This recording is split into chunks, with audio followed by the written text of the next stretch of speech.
ဂျာမနီနိုင်ငံမှာလာပြီးပြည်ကြသိမယ်ဆိုရင်ပညာသိပြီးရင်အလုပ်လဲရမယ်လစာလည်းကောင်းမယ်ရေရှည်နေထိုင်ခွင့်လည်းရနိုင်တယ်ဆိုရင်ကို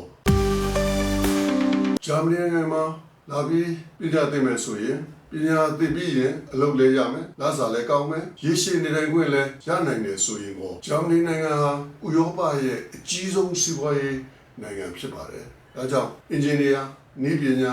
IT ကျန်းမာရေးစီးပွားရေးကျွမ်းကျင်တဲ့လက်မှုလုပ်ငန်းအဲ့ဒီနယ်ပယ်တွေမှာကျွမ်းကျင်ဝန်ထမ်းတွေအများအားလိုနေပါတယ်ဘွဲရပြီးတဲ့အခါမှာအလုပ်ရရှိဖို့အခွင့်အလမ်းကောင်းတယ်လို့အတွေ့အကြုံတိုးလာတာနဲ့မျှလစာတွေတိုးတက်နိုင်တဲ့အပြင်တခြားခွင့်ရတွေလည်းအများကြီးရစရာရှိပါတယ်အဲ့ဒီအပြင်ကိုဂျာမနီနိုင်ငံမှာအလုပ်လုပ်ခွင့်ရေရှည်နေထိုင်ခွင့်နဲ့နိုင်ငံသားဖြစ်ခွင့်ကိုလည်းလျှောက်ထားလို့ရပါတယ်နောက်ထပ်အသချက်တစ်ခုကတော့အရွယ်သွေးမြင့်တဲ့ကျန်းမာရေးဆောင်ရှောက်မှုအလုပ်နဲ့ကိုယ်ပိုင်အချိန်ဟန်ချက်ညီမှုမိမိရဲ့ဘဝလုံခြုံမှုအဲ့ဒါတွေကိုရနိုင်တဲ့အတွက်ဂျာမနီမှာအခြေချနေထိုင်ဖို့လို့အတွက်ကောင်းတဲ့နိုင်ငံတစ်ခုဖြစ်ပါတယ်အဲ့ဒီတော့